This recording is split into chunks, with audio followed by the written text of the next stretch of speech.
Lao Tzu puts it in this way: the great Tao flows everywhere, both to the left and to the right.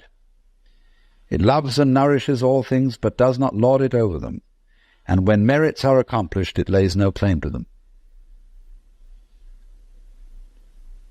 The more, therefore, you relinquish power, trust others, the more powerful you become, but in such a way that instead of having to lie awake nights controlling everything, you do it beautifully by trusting the job to everyone else. And they carry it on for you. So you can go to sleep at night and trust your nervous system to wake you up in the morning. You can even tell it, I want to wake up at 6 o'clock, and it'll wake you up just like an alarm clock. This seems a sort of paradox to say this, but the principle of unity, of coming to a sense of oneness with the whole of the rest of the universe, is not to try to obtain power over the rest of the universe. That will only disturb it and antagonize it and make it seem less one with you than ever. The way to become one with the universe is to trust it as another, as you would another, and say, let's see what you're going to do. But in doing that, you see, in saying that to everything else that you have been taught to think is not you, you are also saying it to yourself. Because finally, as I pointed out, you do not know where your decisions come from. They pop up like hiccups. And when you make a decision, people have a great deal of anxiety about making decisions. There's this guy farmer, who ordered a health man to come in, and found he was an extraordinarily efficient worker. For the first day, he put him on sawing logs. And he sawed more logs than anybody had ever sawed. It was fantastic. But it was all done in one day. So the next day, he put him on to mending fences. And there were all kinds of broken fences around the farm, and in one day he had the whole thing done. So he thought, what am I going to do with this guy? So he took him down into a basement and said, look, here are all the potatoes that have come in from this harvest, and I want you to sort them into 3 groups. Those that we sell, those that we use for seeding, and those that we throw away. So he left him at that. At the end of the day, the laborer came back and said, well, that's enough, mister. I quit. Oh, he said, you can't quit. I've never had such an excellent work. I'll raise your salary. I'll do anything to keep you around here. I said, no. It's all right mending fences and chopping wood, but this potato business is decision after decision after decision after decision. So when we decide, we're always worrying, did I think this over long enough? Did I take enough data into consideration? And if you think it through, you find you never could take enough data into consideration. The data for a decision in any given situation is infinite. So what you do is, you go through the motions of thinking out what you will do about this. And then when the time comes to act, you make a snap judgment. Then I mean, I'm speaking a little extremely, making some fun of it, and so on, because after all, we do occasionally get the vague outlines of things and make a right decision on rational grounds. But we fortunately forget the variables that could have interfered with this coming out right. It's amazing it works. But warriors are people who think of all the variables beyond their control and what might happen. So then when you make a decision, and it works out all right, I think very little of it has much to do with your conscious intent and control. But somehow or other, you are able to decide and control things more harmoniously if you delegate authority. That's why very great businessmen are those who can delegate authority, trust others to work for them, because those are people developing businesses on the same basic structure that is fundamental to a living organism: delegation of authority. It loves and nourishes all things, but does not lord it over them. And you see, then what is happening is this: the more you let go of it and trust it, as if it were quite other than you,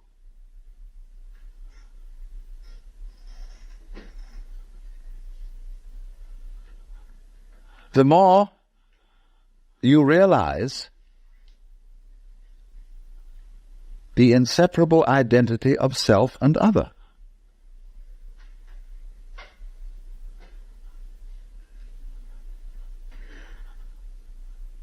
To go back, if you try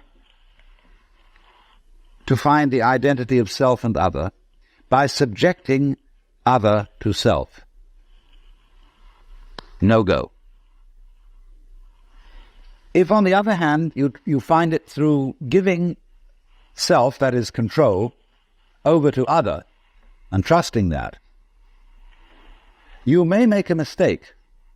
You may make a bad gamble. But in the long run, you're acting on a principle which has the backing of evolution. This is the way biological evolution goes on. Constant delegation of authority. That's why, obviously, the democracy is superior to the monarchy. It was de Tocqueville who said that democracy is always right, but for the wrong reasons. Because there is operating in a democracy the principle that Buckminster Fuller calls synergy. And synergy is the intelligence of a highly complex system, the nature of which is always unknown to the individual members. Because that goes back again to this point, that we're always entering a new environment. We don't ever know fully what the new environment is, because the only environments we know are the past ones. There is always then operating in the development of cellular life on any level a new way of organization, higher than any existing form, and we are not aware of it until after it's happened. If you ever saw, for example, the film Kon-Tiki, this man figured out a few things as to how to make a balsa wood raft to sail from South America to the Pacific Islands. But once he had set this in motion, he discovered that all sorts of unexpected factors cooperated with him. That when the wood got wet, it expanded so that the ties bit into it and held it completely secure. He had never expected that. And he found that as he sailed along, a flying fish would simply alight flat on the deck every morning for breakfast. That all kinds of natural factors, it was just, he had touched a key where he was flowing with the course of nature, and everything cooperated with him. Because he had touched the key. He had made the act of faith. And he was just picking up, in other words, a practice which had been hundreds and hundreds of years ago, had been followed by others who had worked it out by their great ecological awareness.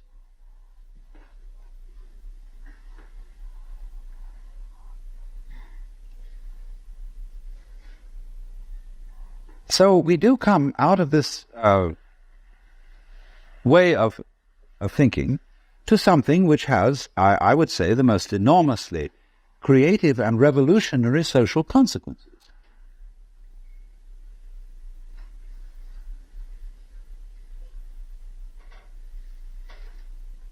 That it has become not virtuous, not self-sacrificing, and not anything like that. It has become the hardest practical politics to let go control to others, to give up trying to dominate the scene.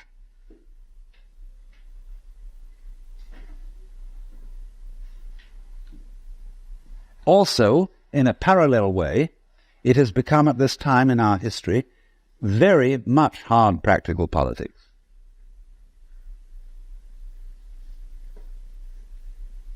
To learn how to enjoy ourselves. You can go to the Protestant people with their Protestant ethic who are against this kind of thing, and now say to them with great glee, it is your solemn duty to learn how to enjoy yourself. Why? Because in an age of leisure, people have really got to know how to enjoy themselves. Because if they don't, they'll smash the whole future of the human race.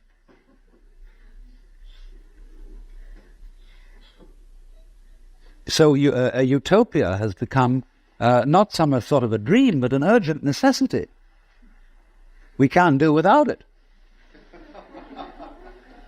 Because if we try to do without it, what's going to happen is that we are going to terminate our race in a mutual massacre of scapegoats.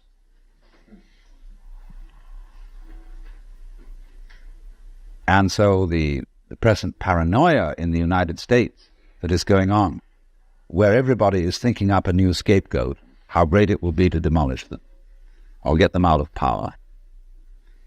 All this kind of bickering and right and left politics has become irrelevant because we now have the opportunity of trusting our own intelligence, our own technology,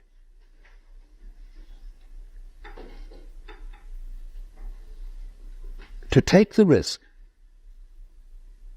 of doing what we want, which will work to the extent that we realize that what I want, basically, what I really want is what you want. And I don't know what you want. Surprised me.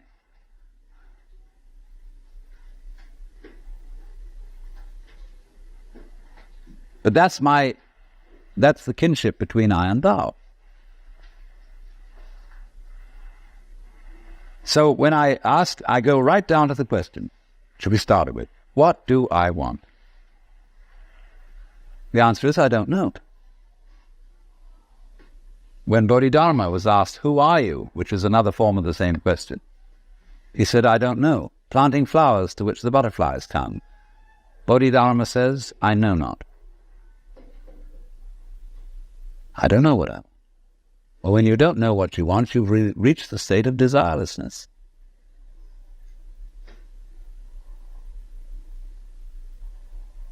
When you really don't know. You see, there's a beginning stage of not knowing, and there's an ending stage of not knowing. In the beginning stage, you don't know what you want because you haven't thought about it, or you've only thought superficially. And then when somebody forces you to think about it and go through and say, yeah, I think I'd like this, I think I'd like that, I think I'd like the other, as the middle stage. Then you get beyond that. Say, is that what I really want? In the end you say, no, I don't think that's it.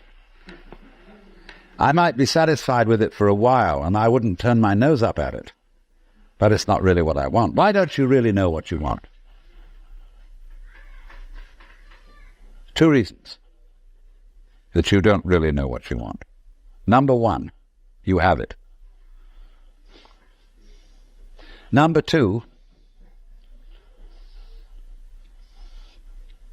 You don't know yourself, because you never can. The Godhead is never an object of its own knowledge. Just as a knife doesn't cut itself, fire doesn't burn itself, light doesn't illumine itself. It's always an endless mystery to itself. I don't know. And this I don't know, uttered in the infinite interior of the spirit,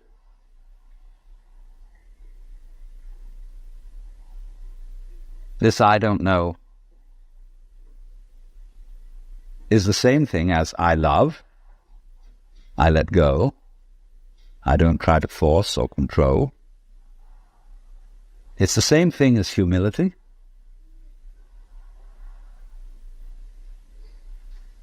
And so the Upanishads say, if you think that you understand Brahman, you do not understand, and you have yet to be instructed further. If you know that you do not understand, then you truly understand. For the Brahman is unknown to those who know it, and known to those who know it not.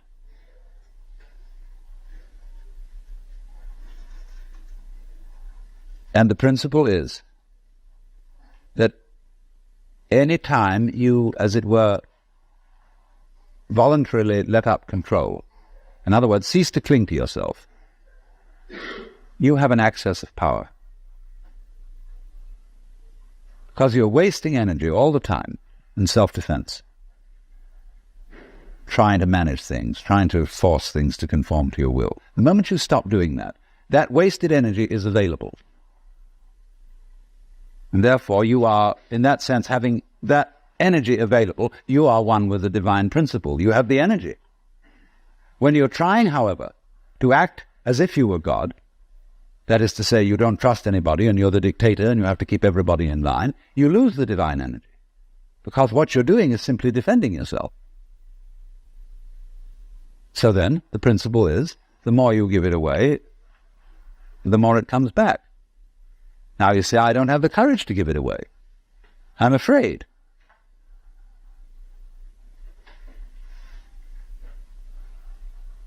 And you can only overcome that by realizing you better give it away because there's no way of holding on to it. The meaning of the fact, you see, that everything is dissolving constantly, that we're all falling apart, we're all in a process of constant death, and that the world we hope men set their hearts upon turns ashes, or it prospers, and like snow upon the desert's dusty face, lighting a little hour or two is dawn, all that Omar Khayyam jazz. The cloud-capped towers, the gorgeous palaces, the great globe itself, I, all which it inherits, shall dissolve, and like this insubstantial pageant faded, leave not a rack behind. All falling apart. Everything is. That's the great assistance to you. See, that fact that everything is in decay is your helper. That is allowing you that you don't have to let go because there's nothing to hold on to. It's achieved for you, in other words, by the process of nature. So once you see that you just don't have a prayer, and it's all washed up, and that you will vanish and leave not a rack behind, and you really get with that, suddenly you find you have the power, this enormous access of energy. But it's not power that came to you because you grabbed it. Came in entirely the opposite way. And power that comes to you in that opposite way is power with which you can be trusted. Of course, what we've been talking about is not so much a set of ideas as an experience, or shall we say experiencing. And this kind of seminar, in comparison with encounter groups or workshops of various kinds, or experiments in sensory awareness, is now being called a conceptual seminar. Although I'm not talking about concepts.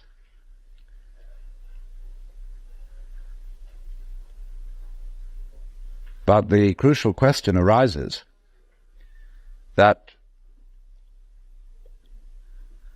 an understanding, a real feeling understanding, of the polar relationship between the individual and the world is something that operates, as we say, in your bones,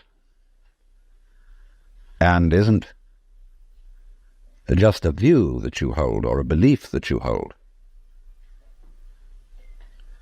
It's so curious that the emphasis of the Western tradition in religion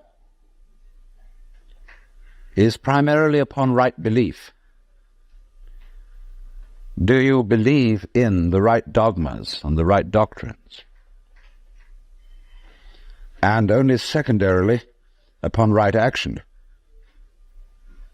Because what you believe is, in Christianity at any rate, far more important than what you do.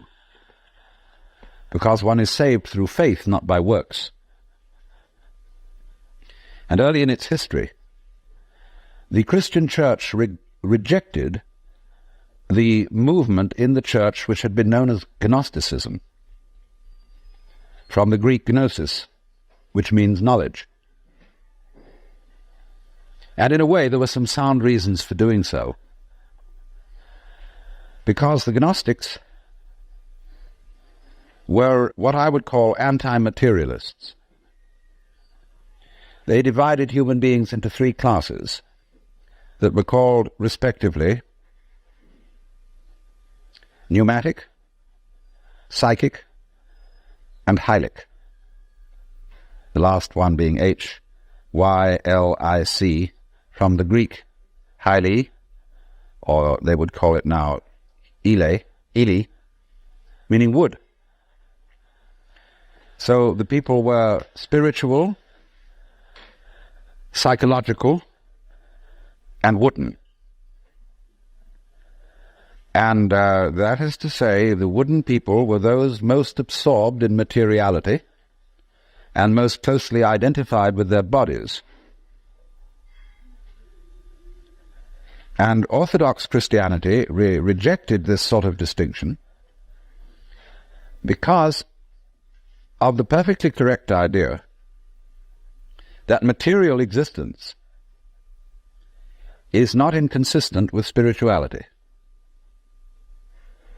This is something which most Christians have forgotten, but they do believe as the central principle of Christianity in what's called the Incarnation, that in the Jesus of Nazareth, Almighty God did in fact become material, become human. And by this process initiated a transformation of the cosmos. In the words of St. Athanasius, God became man, that man might become God. And you don't hear that from the pulpit very often. The Christian Church therefore emphasized pistis, or faith, as against gnosis, or knowledge, because they said you can never know God. God could never become an object of knowledge. And in this funny roundabout way, the Christian theologians were saying exactly the same thing as the Hindus. Only the Hindus do call this knowledge of God through faith, they call it jnana, which is the same as the Greek word gnosis. But just to give you a little sidelight on how words get mixed up in their meanings, we now have a class of person called an agnostic. And an agnostic generally means a person who doesn't commit himself to any beliefs about the ultimate nature of things. He just says he doesn't know. But the original word, agnosia in Greek, meant a special kind of knowledge. It was called the dark knowledge of God. The knowledge of God in the cloud of unknowing, to use the title of a mystical treatise written by an anonymous 14th century English monk. This monk derived his ideas from a very mysterious figure who wrote under the name of Dionysius the Areopagite. Dionysius was a 5th or 6th century Syrian monk who had learned his mysticism from Porphyry, who got it from Plotinus, who was a Neoplatonist, and who probably got a great deal of stimulation from the intellectual world of Alexandria. And Alexandria, in the early years of the Christian era, was a tremendous exchange place between East and West. Buddhist monks visited Alexandria. It was one of the great centers of trade between Rome and India. And as you may know, all Rome's gold eventually went to India for the purchase of pepper. And as a result of this, the Roman economy collapsed. They bought too much luxury from India. India, in exchange, got Roman architecture. And you'll see a lot of Roman architecture in Indian temples. But Alexandria was the great center for the Gnostics and for Christian theology. And some of the greatest theologians, Clement, Origen, Athanasius, St. Cyril, all worked out of Alexandria. But now going back to this strange monk, Dionysius, it was he who first put around the idea in Christian circles that there was such a thing of the knowledge as the knowledge of God by faith, by agnosia, really, by unknowing. And he, in a book which he wrote, very short book called the Theologia Mystica, he wrote a treatise on the higher knowledge of God, which might be quoted directly from the Upanishads in certain parts of it. The last section of it reads like the Mandukya Upanishad, because it's a series of negations. It says what God is not. And he goes very far, because he says that God is not one. He says our idea of unity falls far short of what God is. So does our idea of Trinity. So does our idea of spirit, our idea of mind, of justice, of love. All these things are not really God. And he says in another place, if anybody, having seen God, understood what he had seen, what he would have seen would not have been God, but some creature of God, less than God, some sort of angel or something like that. It's perfectly amazing to consider the influence that this man had. For writing under the name of Dionysius the Areopagite, he became identified, you see, with St. Paul's first convert in Athens. And legend has it that he was the first bishop of Athens and was martyred in Gaul, where he's known as St. Denis. But St. Thomas Aquinas looked upon the writings of Dionysius the Areopagite as having the highest authority. And you could, if all the texts of Dionysius's work had been lost, you could restore most of it from quotations in St. Thomas. He wrote really two very important books. One was the one I said, the Theologia Mystica. The other was called the Divine Names. And these two books presented the two phases of his theology. The book called the Divine Names was a discussion on the nature of God in terms of what God is like, by analogy. And this kind of knowledge of God he called kataphatic, from the Greek pheme, to speak or say, kata, meaning to say according to, that is to say, to speak by analogy. Where he used, though, entirely negative language about God, this sort of discourse was called apophatic. and the word apo meaning away from, to talk away from. Just as a sculptor, when he makes an image, reveals the image by removing stone.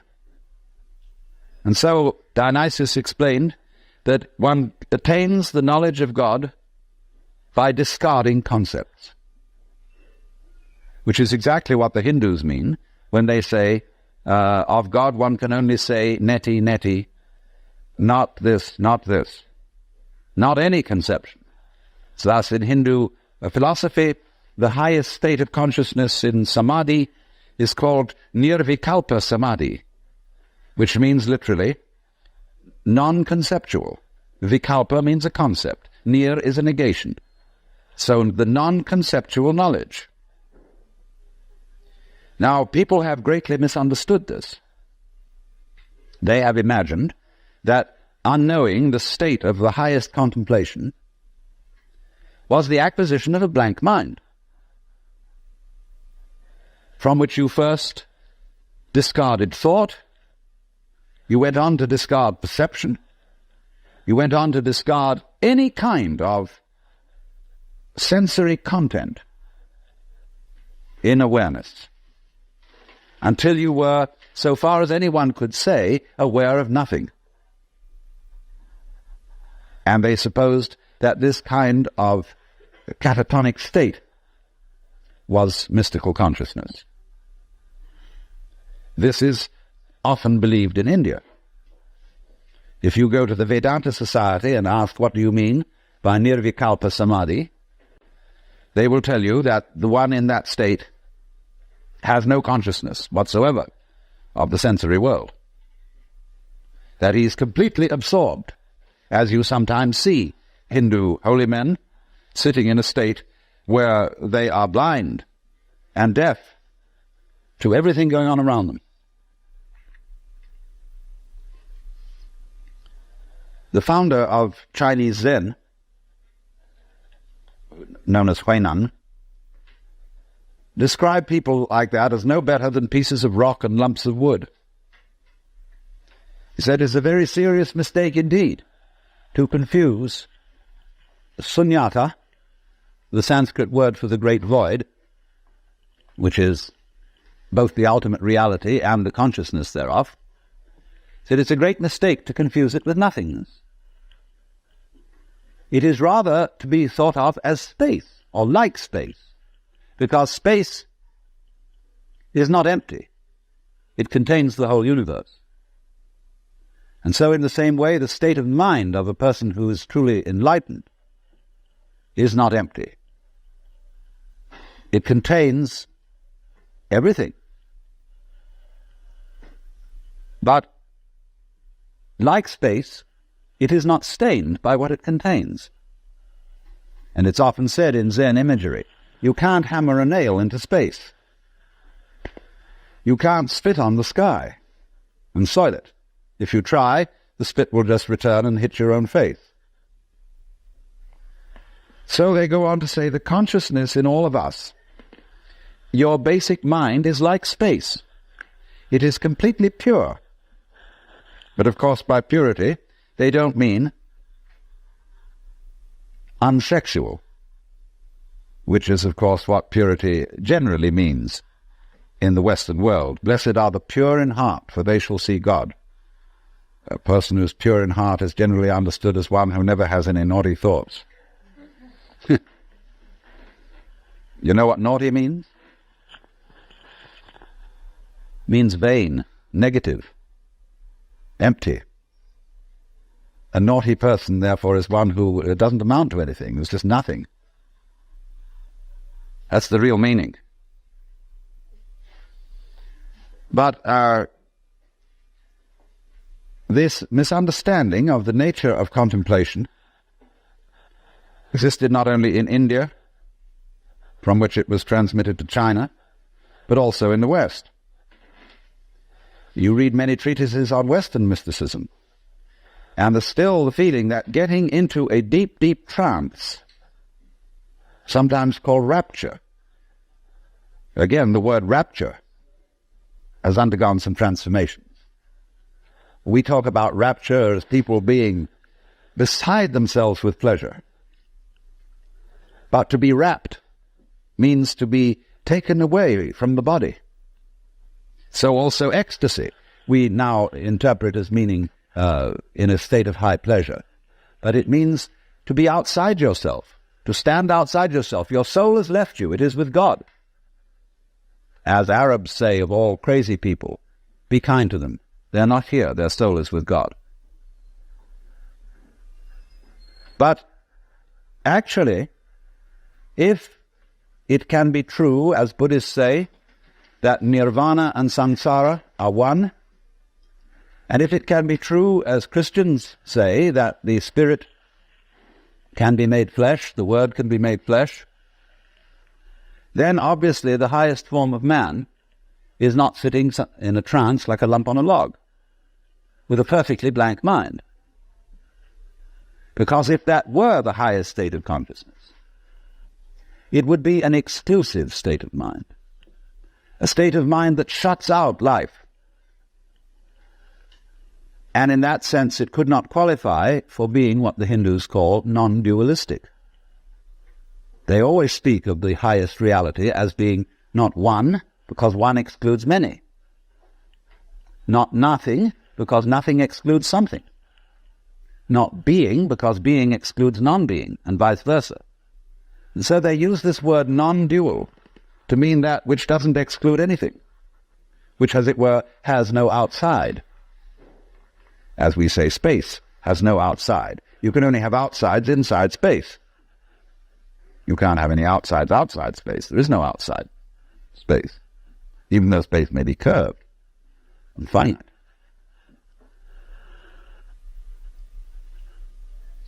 So, if you want to think, incidentally, of that curved space, go and take a look at a photograph in the Life, a book on mathematics, where there's a picture of a Klein bottle, which is a three-dimensional Möbius strip. A Möbius strip, you know, is a piece of paper that is twisted once and then joined, and it has only one side and only one edge. Now, a Klein bottle is a three-dimensional Möbius strip, and it only has one inside. It has no outside. You can say it has an inside and no outside, or it has an outside and no inside. It's a fabulous little trick. But something like that would be the nature of space, as that which does indeed transcend the opposites. Not quite. No, we'd have to do one extra move on a serpent to make it into a Klein bottle. You'd have to tuck its head through the side of its skin and make the aperture through the mouth continuous with the inside of the serpent towards the tail, you see. That's more or less what a Klein bottle is. So, what I'm getting to, I'm giving you something out of the general history of religions to show that what has been meant by the mystical state, the state of samadhi or awakening in certain traditions, is not this state of trance, but a state of consciousness in which you can perfectly well carry on your daily affairs. And of course, what is meant by a bodhisattva as the ideal type of Buddhist person is that he is not rapt, that he is actively engaged in the life of the world, because he has gone beyond the illusion that nirvana is to be found away from everyday life. So, what is then the point of meditation? Why meditate? Why do you have to crawl off into a hole, or go to a Zen monastery, or retire and be quiet, when this is only a withdrawal? Is there anything to be said for it? Well, meditation is, in that sense, as a practice, as a discipline, is a very curious problem. Because from one point of view it's a help, and from another point of view a hindrance. And I think we have to understand, first of all, that meditation exercises are medicinal rather than dietary. The same could be said of LSD. A medicine, not a diet. Something that is described in Zen as when you want to open a door, or summon someone to open the door for you, you pick up a brick and you knock on the door, but you don't carry the brick into the house. When you need a raft for crossing a stream, you cross the stream on the raft, but you leave the raft on the bank at the other side. You don't go carrying it around. But a lot of people, when they get into meditation, or they get into religion, or into any kind of exploration of this sort, turn the door into a revolving door and keep on going round and round and round and never get through. They say, what a gas it is to be in this revolving door. So I think a good definition of a parasite is the person who goes through a revolving door on someone else's push.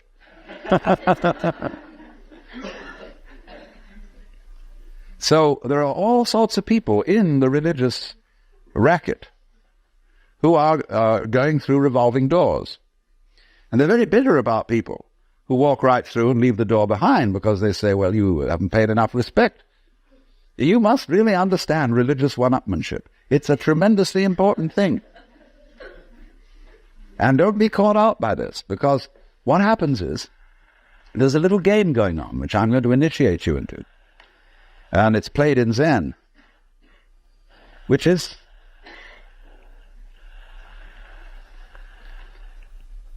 it works like this. If you go to a teacher and ask for spiritual instruction, or even if you come to a seminar like this, you are, by doing that, confusing yourself, because you are looking for what you're asking for outside, as if someone else could give it to you, as if you didn't have it. So the teacher knows that as long as you do that, you haven't understood. But he doesn't just tell you to go away. Or he may sometimes just say, go away, I'm too busy. And in any case, I can't tell you anything. Well, people won't take that for an answer. They won't take no for an answer. And furthermore, if he just said, go away, they would just find some other teacher who would exploit them and maybe keep them as followers for years and acquire a great deal of money by so doing. But what he does is another thing. He tries to give them the put-down, as if to say, you have a great long distance to go yet. Your attainment is not at all perfect. And they're always talking about other sects and other schools and saying, well, they haven't really got the point, you see? So that you keep losing faith in yourself and feeling, my goodness, I haven't yet attained this thing. And that keeps you working. But all the time, you're being talked out.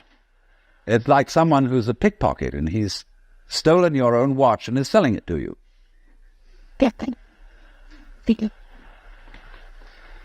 But just so long as you can be talked out of yourself, you deserve to be.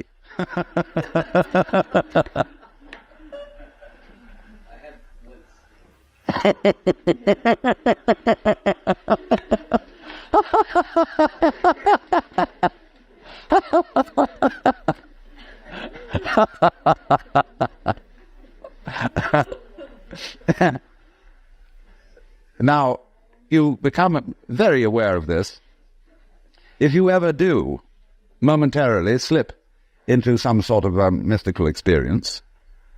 You become aware of this tremendous gamesmanship going on. And you see it as sort of continuous with all sorts of cosmic games that are going on, of creatures eating other creatures up, and The creatures that get eaten, of course, transform themselves into the creatures that eat them, and then in turn eat other creatures.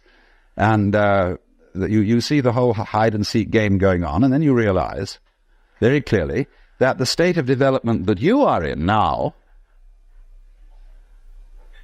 is no better and no worse than anybody else's state. Because it's like space again.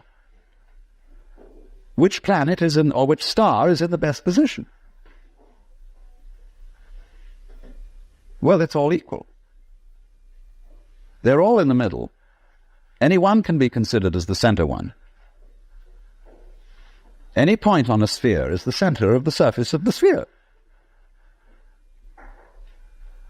So, in the same way, everybody, in all his behavior, whatever he's doing, whether we call him from a certain point of view sick, or whether we call him healthy, whether we call him good or bad, neurotic, normal, psychotic, sane, all the manifestations are just like the leaves on the trees.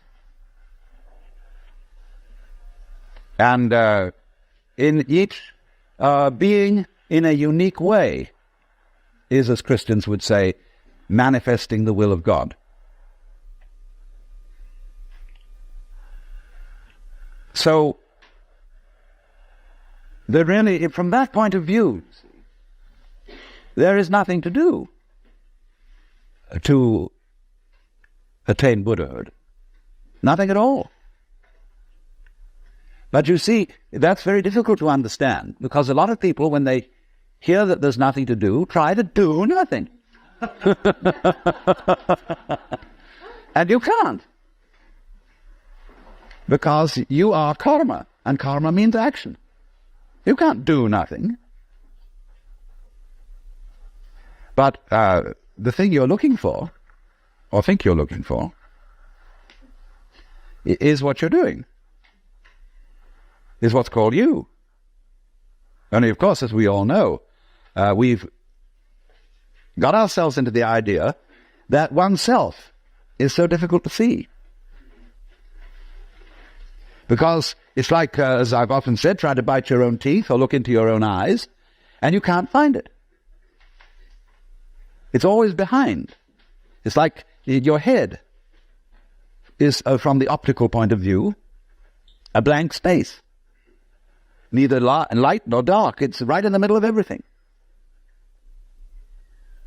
And so, one of the great tricks of gurus is to set people looking for their heads. There's a famous story of a king in India in ancient times called Yajnadatta. And one morning he woke up and reached out for his mirror and brought it over. No head. He was looking in the wrong side of the mirror. And he was kind of bleary-eyed and had a hangover. So he summoned servants and said, "Gods, I've lost my head. Find it." And they said, "But Your Majesty, it's there on your shoulders." He said, "It is not. I can't see it in the mirror. Nobody can show me my head." So they were rushing all over the place, looking for the head. Now the trick to that is, of course, that you are perfectly well aware of your head, only not in a form in which you expect to be aware of it. You expect to be aware of your own head in the same way as you're aware of other people's heads. But that wouldn't be true of you, because you've got an inside view on your head. You have an outside view on other people's heads, because, of course, you're taking an inside point of view. But the way in which you are aware of your head is in terms of what you are seeing and hearing. Because all sights and all sounds are what the nerves inside your head are doing. That's how to be aware of one's head. You are aware, therefore, of yourself, the mysterious self that you have, in terms of experience. Because there isn't really any difference. But that always escapes people, you see. So perpetually, so long as you don't understand that, you can be talked into going on to all kinds of weird excursions. And just so long as you believe it, you're a sucker. you're hooked. And it takes a tremendous inner confidence and nerve finally to say, "Hey, don't pull that stunt on me anymore. I see through your game." And because gurus are very clever at putting you down, but they're just trying to see how strong you are, testing you out, see if they can hoodwink you. So long as they can, you see, they're going to go on doing it, because they're going to get you to the point where they can't do it to you anymore. Then they'll graduate. And so one of Rinzai's students, after he saw through it, said, well, there wasn't much in Rinzai's Buddhism after all.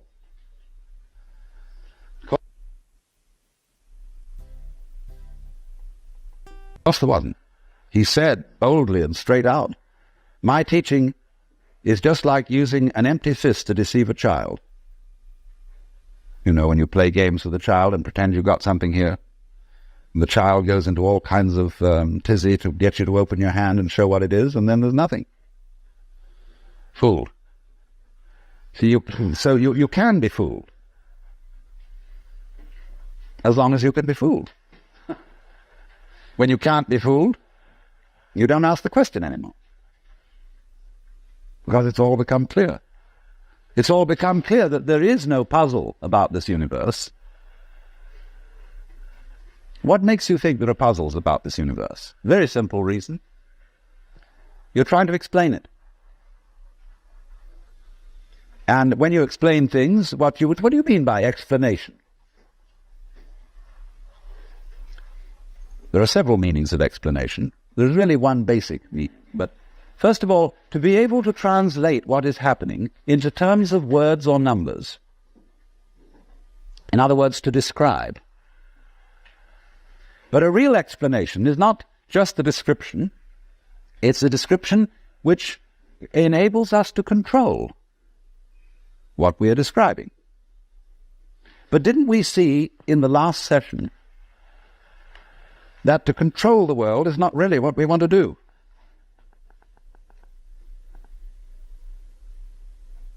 So that if all explanations have as their function enabling us to control things, then maybe an explanation isn't what we wanted.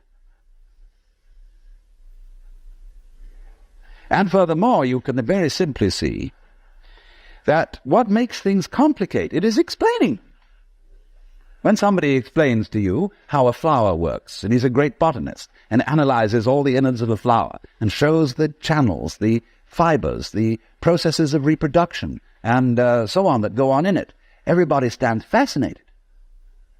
Say, how complicated that is. How clever God must have been to create that flower, to have all that complexity going. It isn't complicated at all. It's only complicated when you start thinking about it.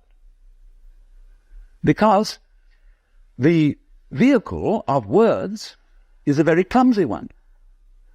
And when you try to talk about the processes of nature, what is complicated is not the processes of nature, but trying to put them into words. That's as complicated as trying to drink up the ocean with a fork. It takes forever. And so this intense complexity that we see in everything is created by our attempt to analyze it all. And so what we do is, you see, when we analyze, we use our eyes and ears as scalpels, and we dissect everything. And we have to put a label on every piece we chop off.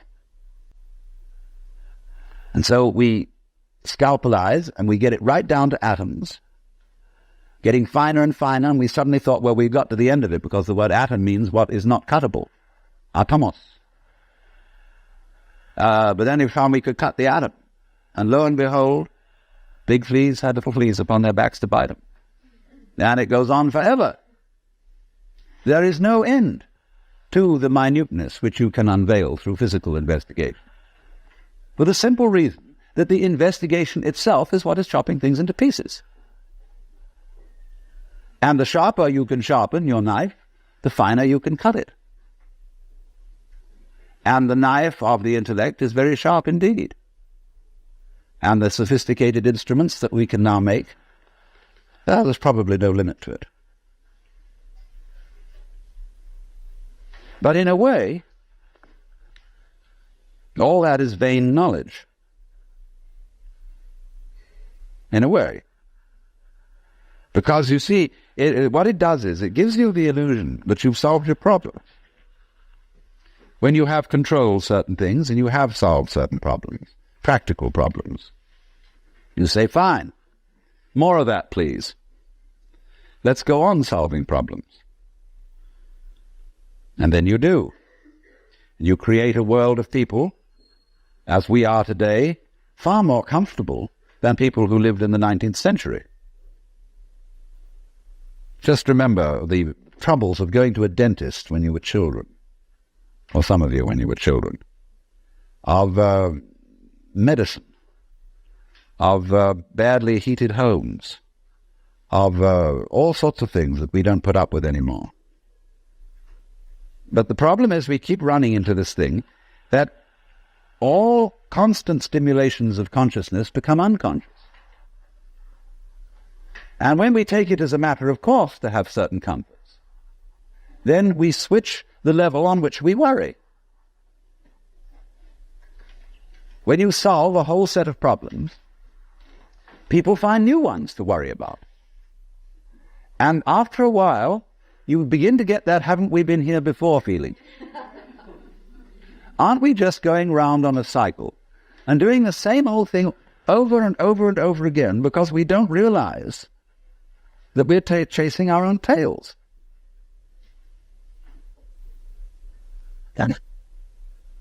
By an eternally recurrent process of not knowing who you are. That is the hide and seek. That is the nature of what the Hindus call the Manvantara and the Pralaya, the period of the Manvantara in which the worlds are manifested, and the period of the Pralaya in which the worlds are withdrawn from manifestation. In and out, in and out. Evermore came out by the same door as in I went. And the thing is, to get to the point where you can see that you are doing that in every moment of your existence, with every tiny little atom of your body. You now, at this minute, you see, are the whole system of inning and outing. In other words, you often think perhaps, maybe a long, long time ahead, I shall reach the point where I wake up from manifestation and overcome the world illusion and discover that I am the supreme reality behind all this diversification. My friends, there is no diversification.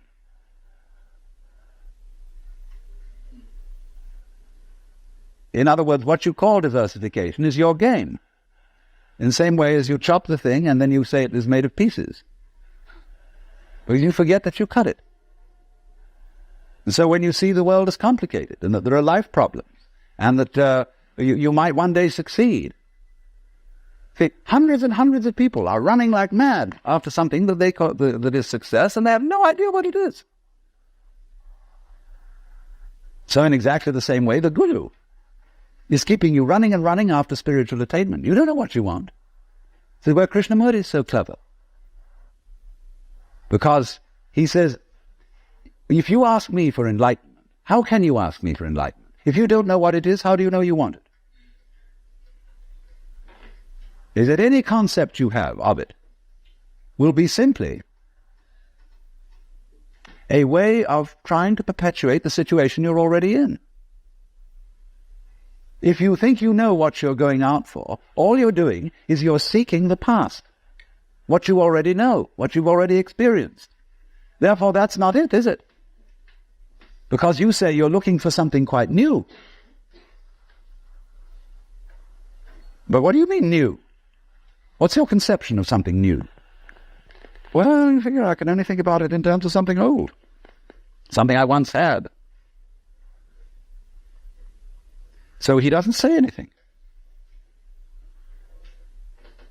He doesn't indicate anything positively. Everybody says, why are you so negative? Why don't you give us something to hang on to? Well, if the simple answer is, it would be spurious. You don't need anything to hang on to. You're it. You don't need a religion. But then you say, well, what is all this religious stuff about then? Why don't we just forget it? You can try. By all means. Just go away. Don't go to gurus. Don't go to church. Don't enter philosophical discussions. Forget it. But then you'll realize that by having consented to forget it, you're still seeking. What a trap. What can you do? You see, if you stay here and listen to me or to anyone else who comes around here, you're fooling yourself. But if you go away, you're fooling yourself too. Because you still think that's going to improve your situation. It won't. And therefore, when you discover that it doesn't, you think, well, maybe it was a mistake to go away, and you come back to the guru. And he looks at you and says, you are very undisciplined, very inferior student. And you need to apply yourself. Well, as I explained what he's doing. But it comes down in a way to a sort of contest with the guru. You see? Will you call his bluff? You're afraid to. Because you might discover that if you do call his bluff, he's no better than you are. Well, that's what you're supposed to find out. But without being cynical about it. He's as divine as you are. But you've got to call the bluff. There's going to be a showdown. And it's a double bind. The whole situation's a double bind. Because it doesn't do any good to stay here, and it doesn't do you any good to go away. Either to do something about it or to do nothing about it. Now then, there's something else. When you understand that, and when you realize that there's nothing to realize, because it's all here, then what are you going to do? Well, of course, this is the sense of a Zen poem. Supernatural activity and marvelous power. Drawing water, carrying fuel. You know? Do whatever one does as a human being. But there's a little element of Philistinism in that. It's like when a child is pestering father or mother with all sorts of questions. They finally get down to the deepest metaphysical problems. They say, oh, shut up and eat your donut. And I wouldn't say that, you see, at this point. Because life, as one looks at it, you see, is in fact a celebration of itself. When you look out at night at the stars and you really wonder, good God, what is all that about? Well, it's a firework display. And it's celebrating High Holy Day. It's whoopee. And the whole world is whoopee. It's a kind of exuberance. And therefore the proper function of religion is digging this. It's not seeking. It's not seeking anything, but is, in a way, thanksgiving. That's why, of course, the Christians were right in calling the Mass the Eucharist, the Thanksgiving. Only they had such a complicated way of thinking about it that nobody could understand it. So there, in religion, all religious exercises, whether they are meditative or whether they are ritualistic, are whoopee. They are not something you do in order to attain anything. They are like art forms, like dancing. They are expressive of attainment, of the attainless attainment. So here's another hang-up for you. When you go to Mr. Suzuki, who runs the Zen Center, he's a good disciple of Dogen, who brought Zen, a certain school of Zen to Japan in the 13th century. Dogen said, you can't sit and meditate unless you're already a Buddha. In which case, why meditate? Well, meditation is just the way a Buddha sits. And he called this sitting just to sit, not to attain enlightenment. But the minute you do that, you see, you're not meditating.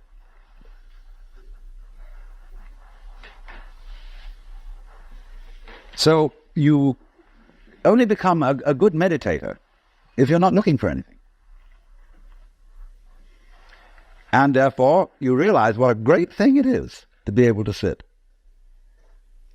And what a great thing it is not to dissect the world with your analytical intellect.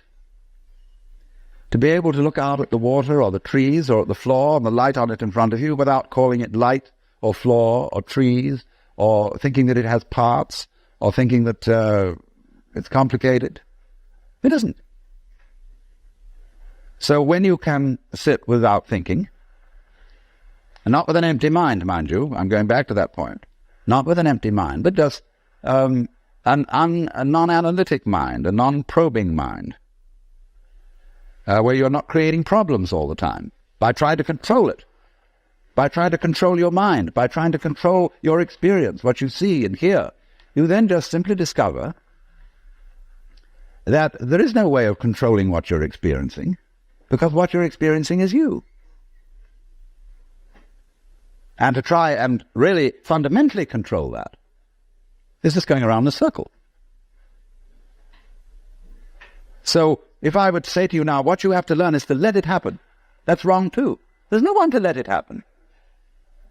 If I say to you, accept your experience, be calm and open to things, that again perpetuates the illusion that you're something different from it. So we go round and round. But if there are some people who want to get together, and like we would get together to play poker, or to have a walk, go fishing, or sail a boat, if there are some people who want to get together to meditate, and to have rituals, to chant, great. It's an art form. And you can only use it and make it a good art form if you're not using it to get something. And this is what really is the bane of temples all over the world. You go into Buddhist temples where they theoretically don't believe in any God, but there are the people praying. And they're all doing it in order that we get a male child next time around, or that the horse recover from a disease, or that mama gets cured of the dropsy, and all these petitions are going on and on and on. People are always coming to the temple to ask for something. Lowbrow people for lowbrow things, highbrow people for highbrow things. And there all the vendors sit outside and sell souvenirs and magic and charms, and all the people go in and do this. And all these serious priests sitting there, really having to keep up face and say, yes, we can provide these services. On the other hand, if you go in to one of these temples, along with all the faithful followers, and have a ball, buy a bead, buy a candle, buy this, buy that, buy some incense, go in, and dig this great thing going on, salute the Buddhas, or the altars, or the crucifixes, or what you will, but don't take it seriously. And this is one of the great important transformations of today in our consciousness, is that a great many people are finding out that religion is not supposed to be taken seriously. This is a shocking thing to many people. There used to be an old saying that a religion is dead when the priests laugh across the altars. That's true in one sense. When the priests know that they've got a racket going, and they don't believe one word of it, and they're laughing across the altar because of all these suckers around doing it, then it's true. The religion is dead. But when the priests laugh at the altar because they're having such fun, and because this whole scene is so beautiful, well, it's the difference between some stuffy old Buddhist priest humming a sutra and Allen Ginsberg chanting a sutra. That's the thing to hear. Because if we go, they go on for interminably. It's a bore. They're sick of it. But they get paid for it. This is magical. But when Allen Ginsberg chants the sutra, everybody gets in a circle and he gets these little bells and they get going. It's just like a jam session where everybody is absolutely delighted. Well, that's the way to do it. And if you can't do it that way, forget it.